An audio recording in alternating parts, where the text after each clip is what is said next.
In this episode of the Business of E-commerce, I talk with Kelley about the best email marketing strategies for 2020. This is the Business of E-commerce, episode 101.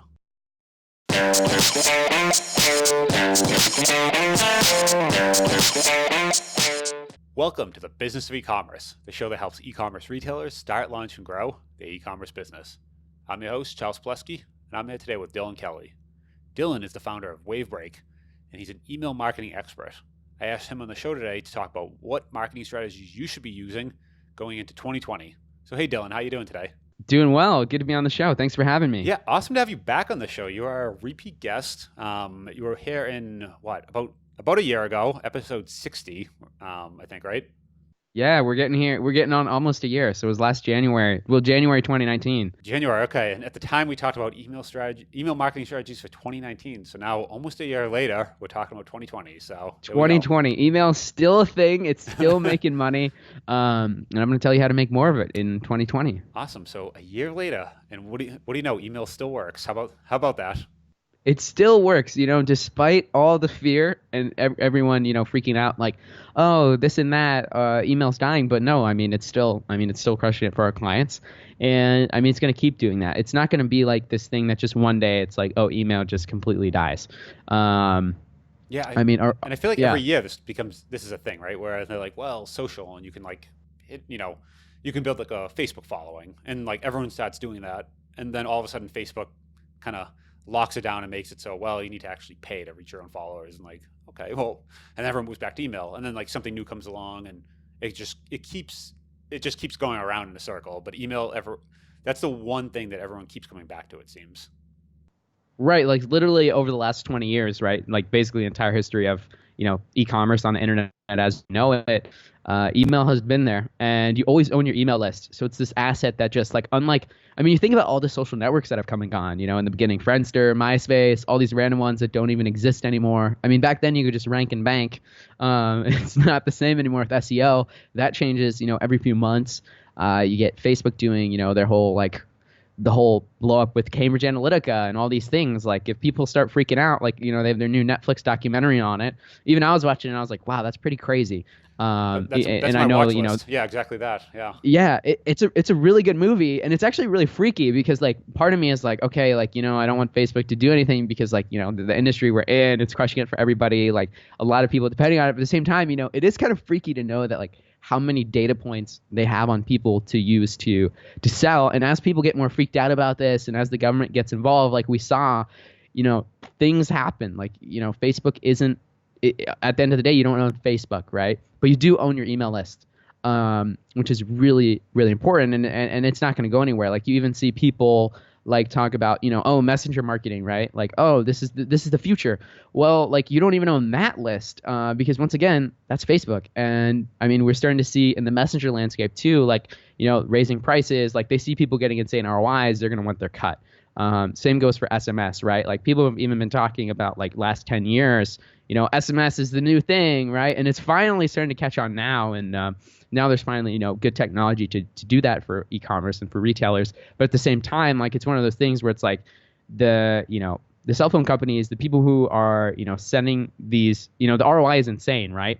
And anytime a company sees that like, oh my goodness, this is so profitable, I bet people would pay, if people are getting 130x ROI, 60x ROI is great. So why don't we just double our prices? And then it's like, before you know it, it's not as good as it was. But the thing about email is it's just that one consistent channel that's been here for the last 20 years.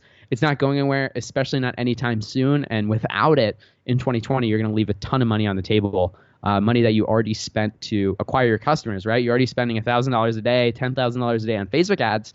And what's your conversion rate? 2 to 5%, maybe 10% if you're lucky, like you have some insane website or targeted traffic or something.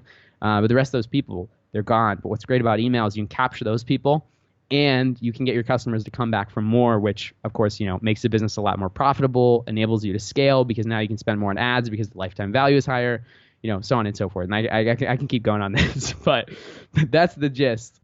Yeah, it's a very like for lack of a better word, intimate form of communication where you really are talking directly to someone else, and you can and kind of there's tools now where you can kind of talk. They used to just be email blasts where you just write out this like big email to thousands of people and hope that it hits kind of the right people the right way. but now you can almost talk completely like one-to-one with different folks. And it's really this thing where hey, they're opening it and they really are reading it versus, just like display advertising where you're just blasting out to the world. So yeah, totally it's really agree. cool. Yeah. So since we last talked, has anything changed like in the past, 6 to 12 months, or like what has changed in 2019 that was working and isn't, or is there anything, or is it still kind of the same?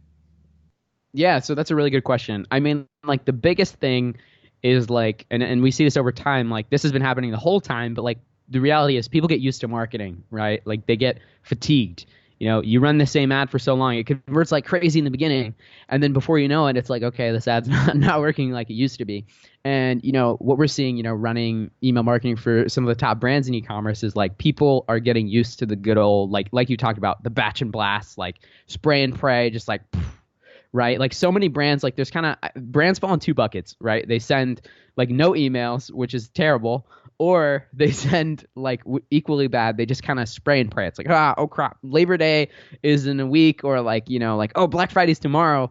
Let's just blast out an email real quick. But there's no real thought behind it. It's last minute. It's rushed. But what we see the most successful brands doing is not just taking the spray and pray approach. And this is something that we've even turned into like a system that we use for all of our clients and like a real framework. We call it the Wavebreak method. But the idea is that it's like reverse engineered email marketing. And what I mean by that is before it used to be like, hey, let's set up some email sequences based on best practices. Like, tell me the timing, give me this amazing template, amazing subject line, plop it into any store and it'll be great. But the reality is every store is different and every customer is different. And everybody, like so many of the same Shopify stores all have like the default abandoned cart. And like, it's just like the same old, same old. And you're leaving a lot of money on the table with that because you're, like you said, like you can treat people differently now. But what does that actually look like? Well, you got to think about your list not as just a list that you blast and make money. They're people on your list. And you got to think about why do these people buy and why don't they buy? And what we find is that by taking like this reverse engineered email marketing that I'm talking about, that we've kind of discovered and we've been using with our clients to great success is like taking things back a step instead of just saying like, oh, we're going to send out a sale on Black Friday. It's like, wait, before we do that, why do people not buy from us? And then you think through their objections and you take them off the table. A great analogy of this isn't my analogy. I stole this from a book. I forget which book, but it's like before a customer goes to buy, like they have all these objections in their head, right? There might be like 5 or 6, and you can and they don't even know they have these objections. But you can slowly and subtly take them off the table. Like, for example, like, oh, like what if this breaks or whatever? Like some of them are more obvious, but it's kind of, if you think of an airplane conveyor belt, like you're waiting in line for your luggage. And like when you check these boxes with people and you take their objections off the table, it's like you're taking a piece of luggage off the conveyor belt. And what's really cool about email is that you can do this in an extremely targeted way. Like if somebody's on your email list and they haven't bought yet, there's probably like 3 main reasons why they haven't bought. Like I'll give you an example. Like let's say you have an online clothing store. They're thinking like, what if this doesn't fit? Maybe you charge a shipping minimum, so they don't want to pay the shipping minimum or something like that. Or they just have some other totally random objection. And the reality is most retailers, they don't even address those. They don't use email to talk about those. All they send out is like selfish emails where it's like, hey, buy something. We'll give you a discount, but like it's just, they're not adding any value. They're not sending anything besides these sale emails. And they're not actually using email to educate their email list on like reasons to purchase, to like educate and persuade them. So that's kind of a high level overview of where, like if you want to be successful with email marketing in 2020, that's what you're going to have to do. Get more personalized and really think about the people behind the emails that you're sending. Yeah, I feel like back in the day, going back even, years ago, you were almost like excited to get an email. Like, hey, someone's emailed me. Fantastic. And like, oh, a brand's emailed me. Like, oh, the Gap really, thanks, the Gap reached out to me. Right. Then it got where everyone's doing it. Now it's at the point where, you need to be more creative. And just like you said, just sending out those sale emails, you can only send that so often. You can't get, everything's not always on sale. And just sending, your Black Friday and your holiday email each year doesn't really cut it. People kind of forgot who you were. So you need a way of staying in touch with people throughout the year. So what are some things you can do to actually start emailing folks on a more regular basis and not just, like you said, those handful of selfish emails per year on it's, holiday sale, Black Friday. That's great. Everyone should send those, right? That's fine. Yeah, but definitely. Don't not send those. That's not what I'm saying at all. You need to be sending those emails. But there's like 45 more weeks throughout the year. If you're doing it weekly, there's another 45 weeks that you should also be emailing. But what is the content? Because, you don't always have something, great to talk about. So how do you what do you manufacture each week to actually talk about to people that adds value? Yeah, that's a great question. So, I mean, like you said, like there's over 40 other weeks in the year that aren't around a sale. And there's a few ways we approach this. Like, and the reality is, like, if you're just sending those emails on Black Friday, like you said, people are they're gonna be like, who the heck is this? And you're not gonna make as much money. So by warming your list up and keeping it active and engaged throughout the year, you're actually gonna make more money on Black Friday. So some examples I'll give you some exact examples, because so many people just beat around the bush with this, and like nobody even really, like, one of the reasons why I love going on podcasts like this, and we're actually doing a lot more content ourselves in 2020 with like specific actionable guides just filled with examples, like given away for free, just because I'm tired of bad email marketing and we can't help everybody. But like basically what we do with clients is kind of like what I said first, is like, you just, number one, it's like you want to be consistent. Like that's really important. You want to make sure like whatever you do, like people are going to get used to it. Like even if you're just emailing once per week, people are going to start to expect that from you. And then if you miss 1 week, it's like they already start to forget about you. But anyway, like you were saying, what the heck do I send? Well, I mean, really, you can, we kind of joke around, like we find any excuse to email people. But it's true. Like there's so many, like it doesn't matter what industry you're in. There's always news happening. There's always things happening.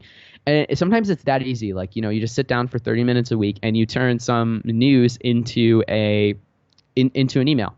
That's just simply like, hey, did you know this was going on? It's like, wait, you're not asking for a sale, but here's what you got to do that's really important. You got to always include a call to action in every email. Here's why. You want to train people to open your emails, and then you want to train them to click on your emails, because then they hit your site. So when you send that sale email, they're used to opening and clicking.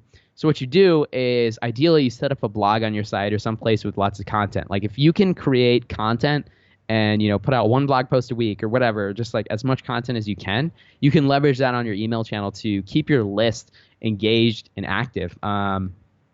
It's extremely effective. But what you do is you send this content email like, hey, did you see this news? You kind of make it clickbaity, and then people click, and then not only do they get pixeled on your site so you can send them into ads, but also they get used to clicking on your emails. And they're engaging with your content, right? They're engaging with your email list. The more engaged your email list, the more money you're going to make. So content is a great email to send. Like I also said earlier, is like, what customers are already asking. You know what their top objections are. Like if a customer calls you, like if you can close, I know like clients come to us, and they're like, listen, we can close anybody on the phone. Like if we get them on the phone, it's game over. And we'll say, okay, great. What questions do people have when they're on the phone with you? And they're like, okay, well, they're not sure about this, like, the shipping, or they're not sure if it's going to fit, or what if they don't like it, whatever the product is. And then we'll actually take it one step further. And instead of, waiting for that person to give a call or to send a support email, we'll email leading up to the sale, like objection busting content. So it's like, hey, listen, like just want to make sure you knew, like, listen, we have a free exchange policy. So you never have to worry about ordering the wrong size. Because if you do, we'll just ship you a new one of the right size, so on and so forth. And this can even trickle down into your automated emails too. Like if you have abandoned cart emails, and you notice, like, let's say you have a free shipping threshold of $50 and you're getting a lot of abandoned carts under $50. Like, what is their number one objection? They don't want to pay that shipping price. So you just slip them that shipping discount. You don't have to give them like 20% off, 50% off. Like I've seen some crazy things just to get the sale, when most people would convert for free shipping because that's their objection. So you can do that with your one-time sends as well, leading up to the sale throughout the year. Because then what happens is it's like the conveyor belt. You're taking these objections off the table, and before you know it, the final objection remains. It's like, okay, it's like price or whatever. But leading up to that point, the people who are going to buy at full price, they've already bought. And then when you pull that lever on Black Friday or whatever, you just make it rain because they have no other objections. Like, what if this doesn't fit? What if this? Like, it just makes a ton of money. And then the third thing you can do is, like, if you run an apparel or like a jewelry company or whatever, like we have a lot of clients in those spaces. It's like, okay, what do I make content about? Well, you can kind of figure out some unique ways to do content, or you can just simply be like a lookbook and share different styles, or even just showcase your product catalog. Because the reality is, let's say you have 1,000 SKUs. Let's even say you just have 50 SKUs. Like nobody's going to sit through your website and scroll through every page. Like people's attention spans are shot. Like they scroll through Facebook and like, what is the new one? Like TikTok or whatever that the kids are on now. And it's just like these like 5-second videos or whatever. Like that's how long people are spending on your site.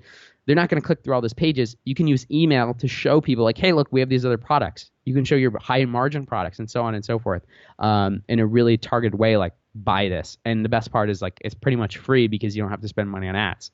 Yeah, I've seen the thing that I like the lookbook idea actually. And this only works for brands that, if you're selling, parts that go inside an engine or something, maybe not, right. Maybe not so cool, but there are brands. Vitamins, probably not a good idea for a lookbook. Well, but even, okay, so if you're selling vitamins, you could, people using the vitamins, I guess, I don't know, like these healthy people and green shakes and that sort of thing. So you could start to, it's almost like your own version of Instagram on email, basically. You can scroll through, look at some pictures real quick, and it kind of shows people, hey, I can like open this and just kind of get some value real quick. And it's not this like heavy-handed thing. Okay, I'm gonna have to go through and it's a 10-paragraph email and it's all about buy this.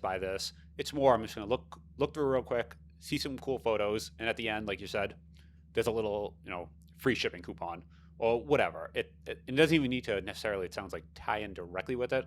Because if you have a lookbook, you're kind of just giving an offer at the end on, oh, by the way, if you like this, here's a coupon. And they know to open it every time you send it, they're going to open it, look through. You're not really asking anything of them. You're just kind of showing them, here's some cool things.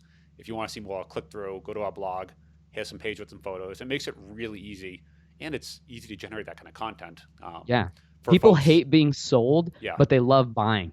And what you do is you take their guard down. Like it's really, it's like funny because by adding value, you end up making more money from people because they have their guard down. They think, oh, I'm not going to open this email because I'm going to be sold. They don't think that at all. But they do when you're just blasting out discounts. They think, oh, they just want my credit card. They just want my money. They don't actually care about me. But if you actually care, then they're like, oh, what is this? And that's like, oh, like they're excited to get an email from you. Like that's when you know you're doing things right. Yeah, I like that. Because if you think about it, most of us follow brands on Instagram.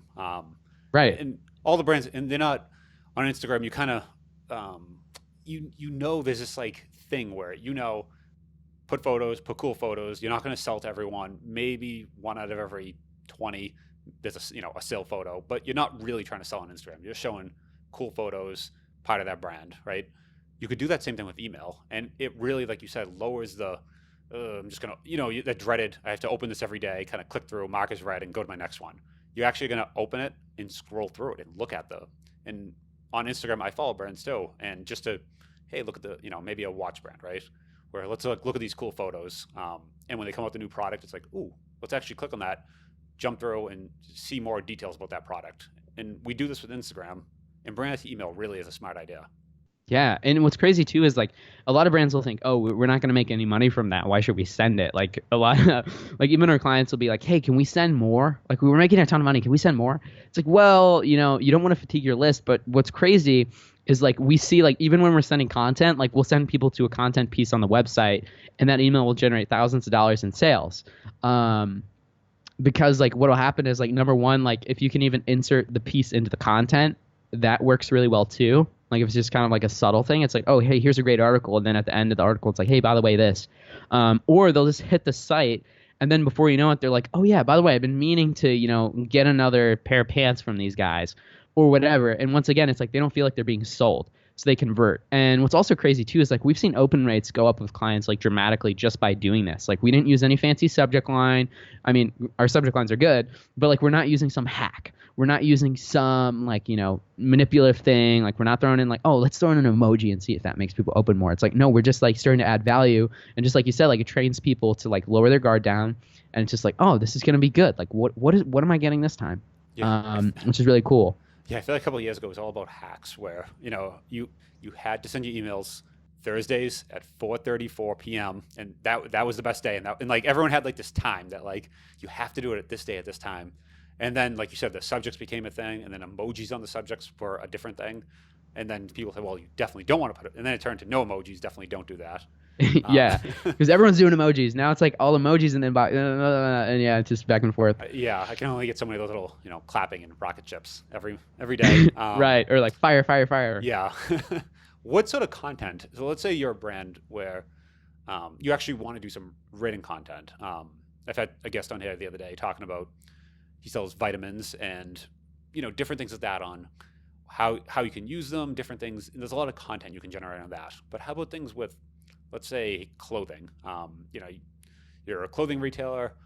How do you actually generate content for some of these other brands where maybe it's not so much about how to use the product, but it's more just about a visual? Is there content you can generate other than photos, or would you go right to photos if it's a visual type product? I mean, I think photo is huge in email. Like, don't get me wrong. Like, we send out photos in pretty much every email. I mean, are you talking all photos, or just is this an email with any text content, or is it literally just like a wall of photos? No. It'll have text. Like, we'll always throw copy on an email, but like photos are a big part of what we do, because email is like one of those things where it's like the whole email is basically a headline. Like, you open the email, you got to catch people's attention. And if it's too small, if it's not eye-catching, people are just going to be like, on to the next email, because they have a million emails in their inbox. And that's if you're lucky enough to get them to open your email. So you do want it to look good and get their attention. But like, yeah, what kind of content can you send if, let's say, you're a fashion brand? It's like, oh, I can't send any content. Like, I mean, the lookbook is a great idea, but I mean, like, okay, Dylan, you already said that. All right, cool. Well, I have some more ideas. So here's what you can do.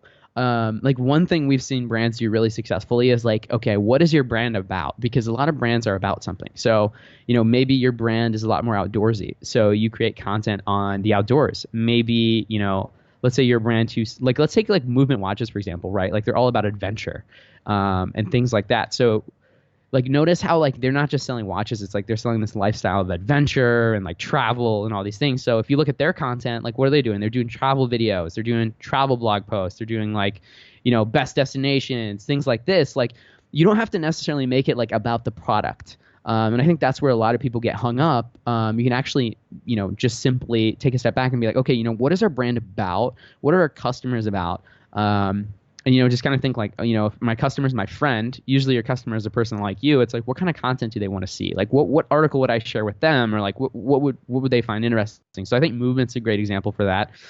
Does Movement do a lot of actual written content, or is it more? Because I actually follow a couple of watch brands, and they all, it's all people like using a watch and some, it's like a diver's watch, and it's someone, in the Arctic doing some cool thing. Like, I'll never do that, but I like to watch. Or someone like in the woods, doing something. Or actually, it's always like a pilot with the watch on. You're like, well, I don't know how to fly a plane, but I like to watch. Right. What would you actually put, though? Could you just do all photos, or is there actually some content on like the watch brand, the aviation watch? Would you actually kind of include some sort of text in there? Like, what would that hook be? Yeah, I mean, it depends on your customer, right? Like, I mean, if it's a high-end watch, like, people are going to care about the story behind it. They're going to care about like the components that make it up. And that's really like one of our clients is a watch brand, actually. And so like we'll dive into kind of the specifics of like how it's made, because like a lot of brands have these really interesting products that have like a lot of care and consideration that go into them. But then it's like it just gets like one little line on the product page, like, oh, we have this strap, or we have this movement. It's like nobody knows what that is. Like even like if you think of a brand that's like Movement watches, where it's like most people buying their watches, if watches, like, there's different type of movements, right? There's like an automatic movement and things like that. But like the average person buying a Movement watch doesn't know what that is. So you can create content around that. Like, hey, listen, this Movement watch is really cool. Like, it doesn't require battery, this and that. Stuff like that. So like that's kind of like you think about your customers, right? And then test it. Like, that's what's great about marketing, and that's what's great about emails. Like, what are people engaging with? Are they engaging with video? Do more video content. Are they reading written content? Like, maybe you sell a high ticket product that people have a lot of objections with, so they're going to want to read a lot of content. Maybe it's helpful for them to watch a review video. Reviews are another great form of content to send. Customer generated content. Like, are people real people wearing the watch, real people wearing the clothes, real people who are reviewing the product, like, especially if it's a high ticket item. If you have any affiliates who have reviewed your products, sending out content based on, just even saying like, hey, check out this affiliate review. It doesn't even have to be your own content that you're sending people to, because you're still training people to click and buy from your emails. And you're still taking their objections off the table, because they read that review and then they change their opinion, and, they open up their mind to your product a lot more than when before they maybe weren't interested in buying yet. I like that. So what would are there any surprises you kind of see coming up in the next 12 months on, hey, this was working really great in last year, the last 12 years, but it's going to start dying off, or any kind of things like that where people should stop doing, or it's just been a big kind of gotcha, or something you see coming that a little unexpected?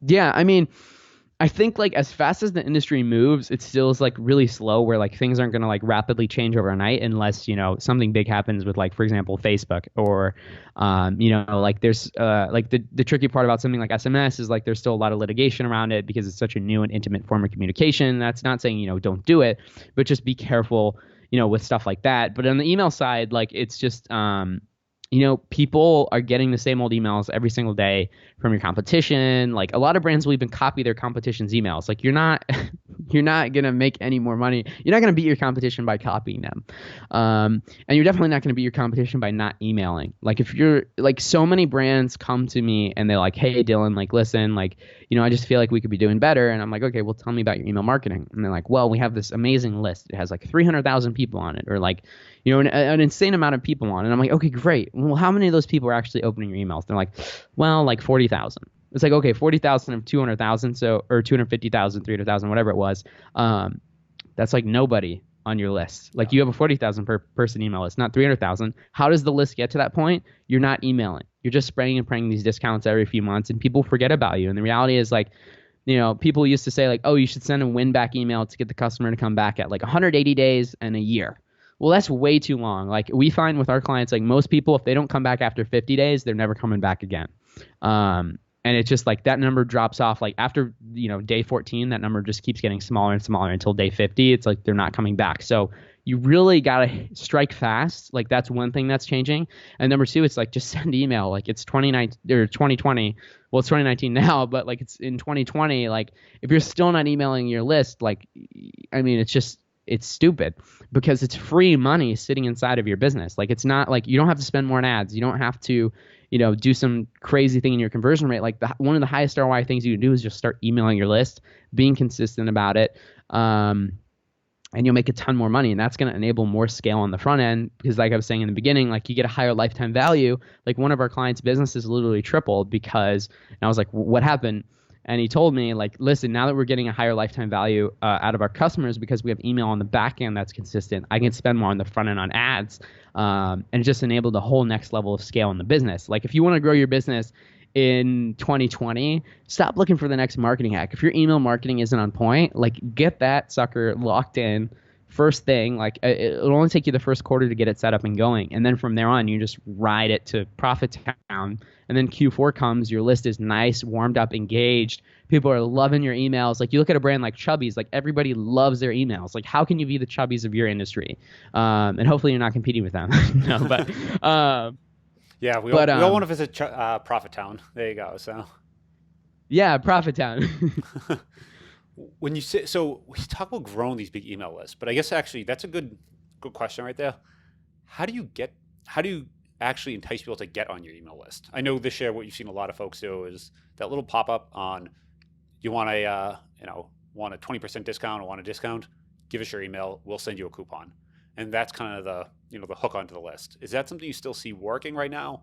Or is that going to start, because I feel like those tactics start to burn out eventually, where there's that little pop-up, you go to the side and, hey, do you want 5% off? Give us your, we'll email you a coupon. And I think that's like the 2019 thing right now. Where is that going to go? Yeah. Is that going to keep working, or are people kind of getting a little burnt out from that one? Yeah, that's a great question. I mean, like what we're seeing is like people aren't necessarily getting burnt out yet, but I mean, it's kind of like everything. Like people are now expecting it. Like there's people, real random people, like, like your aunt or your uncle or whoever, who are abandoning carts because they figured out it's a thing. But I mean, that just means you just got to keep testing and keep looking at your numbers. But no, I think, email capture tools like, a Justuno or an opt-in monster, Privy, something like that, it's still a great way to grow your email list. And I don't see it going anywhere yet. But I mean, it's just like email. Like it's so, like occasionally you'll come across one and you're like, wow, this one is great. Like try your best to make it like that. And same with your emails. Like everybody, it's like, oh, like are people going to open your emails and say, oh, this is a typical email? Are people going to land on your site and be like, oh, here's another one of these crappy pop-ups and it's not even mobile optimized, or like it's not, like some people don't even have them connected to your email list, like big brands. Like I'll go and I'll just, because I'm an email guy, I like go and I subscribe to email lists for fun. So that's like a weird thing in itself. But like some brands don't even have it connected, or they'll send out like one email. I mean, that's still a great way to grow your list. And then also to like, mean, it's like people send so much traffic to their website. So like there's different ways you can do it where it's like if somebody leaves your site, with exit intent, you can target them. One thing we've seen that works really well with clients is if you position your offer around like your sale. So like if it's, for example, Black Friday or whatever the sale is you're running, New Year's sale, what you can do is like say like instead of just like, oh, it's a discount for no reason, like, hey, you can just be like, like we're running our Black Friday promotion right now for 20% off, unlock the discount code. You still get the email as the lead and you end up converting a lot more people because then you can follow up with emails, bust their objections like we talked about in the beginning, and go from there. I like that because I feel like you could always have some sale and it always kind of gives us like time horizon, right? Where give us your email for the Black Friday sale, give us for the Christmas sale, New Year's sale, I don't know, the Valentine's Day sale after that. There's just, you can always keep, there's Father's Day, Mother's Day, whatever. Oh my goodness. Yeah. You'd be surprised. Like we have a whole list like by industry that we use for our clients. Like for example, we have a client in the, like the pet industry. There's like Puppy Day, and after Puppy Day, there's Chihuahua Day, and after Chihuahua Day, it's like Cat Paw Day. Like it's so funny. There's so many different, excuses and holidays. Anyway, just a quick side note on that. No, I like that because that gives that kind of, time pressure onto it, right? Where you're not just saying, yes, give us your email, 5% discount. It's just this and because that person knows, I'm not ready to buy, I'll just come back next week. And they don't come back next week and it's over. But if you say the Black Friday sale and Black Friday's over by, Sunday, they know, okay, I have to do it right now. I have to get the coupon. I have to buy. So it puts this time pressure on that you don't otherwise get by the generic just email for a coupon sort of trade right there. So that gives you this like, it drastically increases the time and decreases the time, increases the pressure right there. And you could do that forever. So you could always just keep manufacturing your own sale forever. That's always 2 weeks away. So the person can't say, hey, I'll be back or I'll remember. They know they have to do it now. So I like that a lot. Yeah. I mean, you can even alternate it month to month. Like, January it's your New Year's sale, February it's your Valentine's Day sale. And that's one thing too. It's like just like little next level things like that. Like everyone's looking for the next hack or the next, like what's the app I can add to my Shopify store? But it's like really, it's like you can just do something as simple as, switch the wording from, New Year's sale to Valentine's Day. And you'll get more conversions just because, like you said, if it feels more urgent, all these things, and it's still honest. Like the one thing that's really bad is like false scarcity because people really get used to that and then they really get annoyed. They'll unsubscribe like crazy. They'll mark you as spam, and they'll take it out on your customer service team really bad. Yeah. Well, the thing with the sale is you really can have a sale, and you really can have specific items that maybe fit better with Christmas, might fit better with Father's Day, Mother's Day. Like you could 100%. Like those, they actually make sense because you really could have certain items that really do work, and you can really send an email that's really tailored to that holiday. So it's not this like fake thing that you're manufacturing, like you said. It really is. If you sell tires, you might not want to have a Mother's Day sale. It might not make so much sense, but you want to have things that do fit and they make sense. And you can see where certain holidays fit in for your particular brand. 100%. Yeah, that's the biggest thing is like don't just take advice as one size fits all. Like tailor it to your brand, tailor it to your market. What other things would you do what other things would you trade for an email address? So I get kind of the coupon, the 5% off. Are there any of the kind of clever little trades you found on, hey, give us your email and we'll give you X? Yeah, like a giveaway is a really good one that we've seen work really well.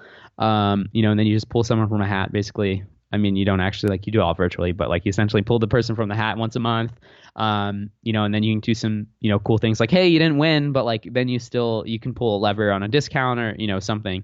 One other thing that's cool is like free gift with purchase, like limited time only, orders over X dollars, get this. Like a lot of brands will even be doing offers like this already. Or like, free shipping even. Like, I mean, test everything. That works really well depending on your brand. Like I know Tortuga backpacks, like they've always done like a, get a packing list because they sell like a travel bag, and that does really well. So like if you can squeeze, something that's not sale related for an email address, like that's awesome. I like the free gift. That's a good one too. There's definitely little things like that if you can just, and it could be small. It doesn't need to be high in monetary value, but you are giving away something for free. And like you said, even the list, it's even something virtual basically that you can just give for free. There's no scarcity to that. But if people really do appreciate that, then it's something you're really trading. It's something of value, but doesn't really cost you anything. So that's really just things like that are the real kind of things to try, at least for your brand, to see if it works. Yeah, for sure. I mean, test it. I mean, chances are you have something lying around that you could even use already, like like Lookbook or something like that, and test it. What's great is like we have this data, so you can run it against a discount and see, and then you can look at the back and it's like, okay, we're getting lower conversions, but because we're not giving 20% off, we're actually making more money or whatever. So like that's the number one advice I have for people is like, just test. Like that's what's great about email. That's what's great about e-commerce is we have the data. So instead of just, assuming like, oh, this is the best subject line because I got it from my friend or I read an article about it or, whatever, take it, implement it in your store, A/B test it, and then you can actually find out. And you might find out that, there's no difference at all, or it could be big enough that, you end up making a lot more money. Awesome. All right. Super helpful. I think a lot of people should at least start looking at this. If they haven't looked at email, 2020, it's a year to start, guys. So there you go. If people want to find you, learn more about you, you have the podcast. Where can people listen to the podcast, and where can they also learn more about what you're doing? Yeah, so you can listen to my podcast at wavebreakpodcast.com, or you can just look up Wavebreak Podcast in iTunes. You can find our website at wavebreak.co. Or you can just Google Wavebreak, Wavebreak. And I just remembered, like, if you want, everything I talked about is something that, like, I mean, I know I talked about a lot, and you're like, okay, well, like, what do I even do first? So I actually have a checklist. I call it the email success checklist. It's basically a list of everything I talked about. Like, here's everything you need to be successful with email marketing. Less than 5 minutes. What you can do is, literally set it next to your email software, go through it, and in less than 5 minutes, you know exactly what you're missing and then what you need to do to take your email marketing to the next level. Like, it's that simple. You can pick that up at emailsuccesschecklist.com. Emailsuccesschecklist.com. Awesome. I will link to that in show notes. Thank you very much for coming on today, Dylan. Appreciate it. Yeah, thanks for having me. It's always good to be on the Business of E-commerce podcast, and always good to be talking about email. Maybe we'll do another episode next year. This will be our yearly, email show. We'll make it an annual thing. Awesome. I like it. Talk to you soon. Have a good one. Thanks for having me again.